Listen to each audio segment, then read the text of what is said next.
You're preparing to apply for the second round of the Paycheck Protection Program. In this video, I'm going to go over the changes that were made from the original CARES Act until this latest stimulus package that was passed as it pertains to the PPP program. I'm going to go into the changes on the allowed uses of funds, and I'm also going to go into what documentation I think is going to be required to be most successful and your best chance of getting approved for the second round. Welcome back to Mystery Money. My name's Nick. On this channel, I talk about all sorts of financial terms and financial topics that surround money. Do me a huge favor before I get started and smash that like button and comment below if you either received a PPP loan prior to this, or if you're looking to apply for the second round of funding. I truly appreciate you taking the time to choose my video to watch. Now with that said, let's get into the video. In the original CARES Act that was passed in March of last year, Congress allotted $349 billion overall over two different appropriations to the Payroll Protection Program. This was to assist companies and businesses that had been shuttered for an 8-week period of time. There were initial stipulations with the program that spelled out exactly what percentage of payroll, rent, utilities, and healthcare expenses needed to be spent out of those funds. It originally started at 75% and slowly got degraded down to 60%. But the main point was Congress's intent was to spend it on payroll,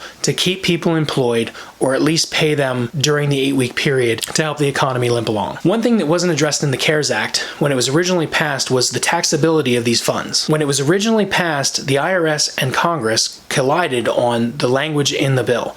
The original bill didn't state whether these funds were a grant or a loan. It was a forgivable loan, but how it would be treated on the tax code. With the new passage of the last stimulus bill, they were able to amend that language and make it clear that the taxable liability of these funds would not impact the borrower. They also made the change that any expenses that you utilize the money for could be deducted as a taxable expense. So in essence, they went back to the true meaning of the CARES Act, which was to help the business, help the employees through the pandemic, or at least part of through the pandemic. Now, the one issue that came up was the taxability on the state income. So we know for the federal government that it is waived from your taxable liability on the federal income tax. But as far as the state level, nothing has been passed by the state houses to say, hey, this money is not treated as a grant, so you're not going to have to pay state income taxes on it. And since we're already rolled into the new year, I don't know if they're going to be able to go back and amend the tax code before April 15th. But look for additional guidance from the states to come in the near future. Some of the other changes that came with the program this time were more allowable expenses. They actually changed the language to allow for any kind of damage, arson, theft, vandalism, looting, things that attributed to the last summer's unrest in some of these neighborhoods. So those funds can now be used to pay those expenses. That would be outside of whatever you received from your insurance company or from other grants or other municipal monies that you may have received. It also covered supplier costs for the essential use of your business, as long as those costs were under contract during the pandemic time, or at least during the under the covered period. The new funds that were appropriated in the new bill were $280 billion. Still has the 500 employee cap, unless you are a seasonal business such as a theme park or something like that, where you only operate 4 months out of the year and you have a larger population during that time. In the new bill, it also states that there's a revenue reduction piece. In the prior CARES Act, there was no stated revenue reduction. It just had to state and attest to your own word that your business suffered an economic loss and could not operate without these funds. Or I should say, the possibility of your business failing without these funds was high. Now, I don't know any business back in March of last year who didn't think their business was on the brink of failure, not knowing how long this was going to take or how long this was going to go on. So I think anybody that filled out these applications at that time thoroughly, honestly believed that their business could go under. Now this time, you're going to have to prove it. They have not released exact guidance on what documentation they're going to require. All it states is that you have to show at least 25% economic revenue loss from a quarter in 2020 to a quarter in 2019, the same quarter. So you can't take quarter 1 of 2019 compared to quarter 3 of 2020. They have to be comparable quarters to allow for seasonality. Although I would hope that there's some leeway, at least with the guidance or with the administration of this program, to allow businesses to state exactly when they would like that quarter to work. Because if you had an economic loss from the middle of quarter 1 to the middle of quarter 3, then that's not really reflective in the fiscal quarters of 1, 2, 3, and 4. I'm hoping, kind of like the covered period for the payroll, that they will allow businesses to pick a start and end date for their quarterly reporting. They will have to be exactly comparable quarters from 2019 to 2020. Now, in the law, the SBA was given 10 days from the date of the enactment of the law.